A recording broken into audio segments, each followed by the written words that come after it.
If you've been waiting for Steam to finally land on your Xbox, there might be a big twist in the plan. Plus, some big Xbox exclusives are on their way, as confirmed in Microsoft's latest financial report. This was the interview from Phil that started the whole thing and the speculation that the next Xbox will have Steam on it. But notice how he never mentions Steam specifically, and I will come to that later. Now, Jez Corden from Windows Central came up with a really good opinion piece on this very topic. He thinks by making Xbox Helix an open device, Microsoft will be foregoing the traditional subsidy on the console, thereby making the console significantly more expensive.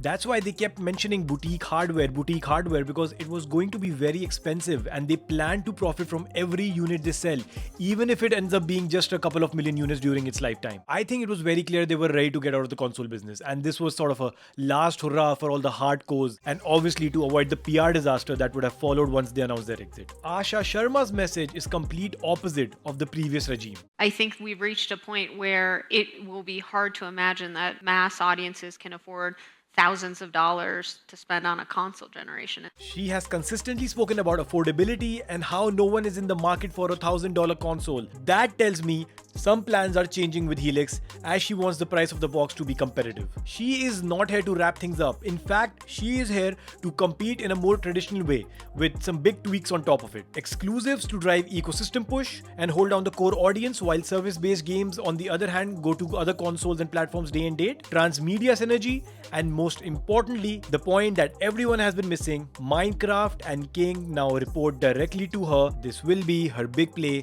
Wait and watch. He goes on to mention what a dumb strategy it was to go fully multi-platform and how it has hardly moved any needle. Now, I 100% agree with this, and I believe it has done almost irreparable harm to the ecosystem, at least in the short term. PlayStation now has also withdrawn from releasing their games on PC, so a big advantage we all thought Helix was going to have, playing these Wolverines or God of War Jello Cubes or other big future PlayStation IPs, is now gone. Then he goes on to talk about the Rampocalypse that's happening right now. Now, I want you to ask yourself this honestly. If Helix was already going to cost almost $1,500 2 years ago, how much would it cost in 2027 with this RAM crisis going on? And if the Xbox Series X already costs around $800-900 and Microsoft is still losing around $150 on every console, how much do you think Helix would cost now? Around $2,000? Do you honestly think a $2,000 console or $1,800 console makes sense in this economy? How many units do you think it's gonna sell? 1 million? 2 million units? Tops? That's why I keep saying Asha has inherited a worse Xbox from Phil Spencer than the one Phil Spencer inherited from Don Matrick. Back then, Fortnite wasn't the phenomenon it is today. Roblox wasn't the giant it is now. And on top of that, we are now dealing with the RAM crisis, which is driving hardware costs through the roof. On top of all this, Asha also has to convince people that your PlayStation isn't an Xbox and your cat's litter box also isn't an Xbox. She is already fighting an uphill battle. Now comes the most interesting part. He confirms that around 75% of Xbox Ally owners also own Xbox Game Pass.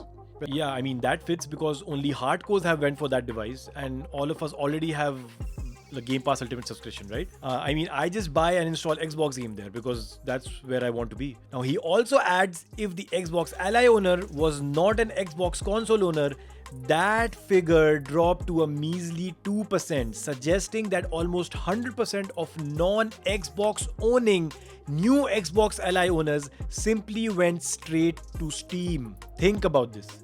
So this means first, you couldn't attract any new PC players to your ecosystem. Plus, you are training your core players to go and dabble with Steam and discover some exclusive PC indies or see how amazing sometimes their sales can be. Now, Matt Ball has said that they are reevaluating aspects of Helix, and Asha Sharma has made it clear multiple times she wants to prioritize her platform. But then she also said Helix will play your Xbox and PC games. So how so? One unpopular opinion I have, and don't be surprised if she does this, is that I wouldn't be shocked if they eventually pull their games off Steam as well. I don't think it happens immediately, but maybe in a year or so. Now, it's a bold move, I agree, but don't be surprised if this happens. And if they truly believe in the long game like Satya talks about and Asha Sharma talks about, then fix your PC storefront and keep your PC games inside your own ecosystem. Not just by pulling back from PlayStation, but potentially from Steam as well. And I'm not saying it will happen right away. I'm just saying I wouldn't be surprised if it does. Finally, Jez goes on to discuss different options there could be. As she said previously, Helix will play your PC games. First, I don't see this happening at all, is like some kind of paywall or subscription to open up to third-party stores. This is big no. This is not happening in my eyes. Option 2, he talks about, which I think would mean something, having a revenue sharing model with other PC storefronts. Now, Steam, I'm pretty sure if you ask Gabe Newell for this, he says, fuck off, I don't need Xbox, I have the biggest storefront on PC, I don't need you guys. However, someone like Epic, on the other hand, is an interesting conversation because their CEO has mentioned in the past he will be willing to get their storefront on the next Xbox. And as I mentioned earlier in the video, Phil has called them out by name. He never said Steam. Epic also gets a lot of PC games and has a catalog of PlayStation games as well. Option 3, he says, is a fully open but very expensive non-subsidized console. This is not happening in my opinion at all because she has clearly suggested that price is a big factor for her, and without the subsidy of software sales, price cannot come down. So all this talk about strategy and exclusivity brings us to Xbox's quarterly financials that released earlier today.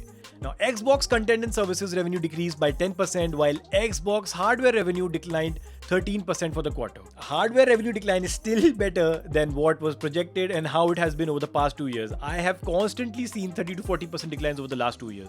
So we have to start somewhere, guys. Plus, right now, because of the RAM crisis, they are not able to meet the demand as well for the consoles. And as I said earlier, the damage previous regime did is irreparable in the short term, and it will take 2-3 years at least, and that's what Asha mentioned in her tweet as well. The section that caught my eye the most is the strategy part. Look at this part highlighted by Joey here. Growth of Xbox is determined by the overall active user base through Xbox enabled content, providing exclusive game content that gamers seek.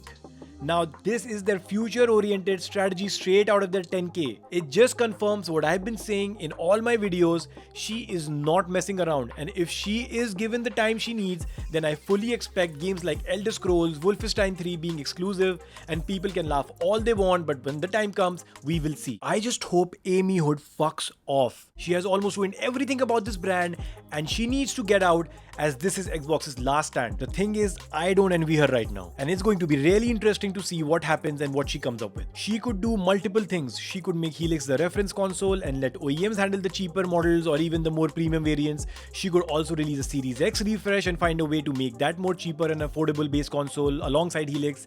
She could offer multiple Helix SKUs, maybe a 256GB model or a 512GB model, or let people, upgrade the storage themselves, or even sell it without a controller to bring the price down.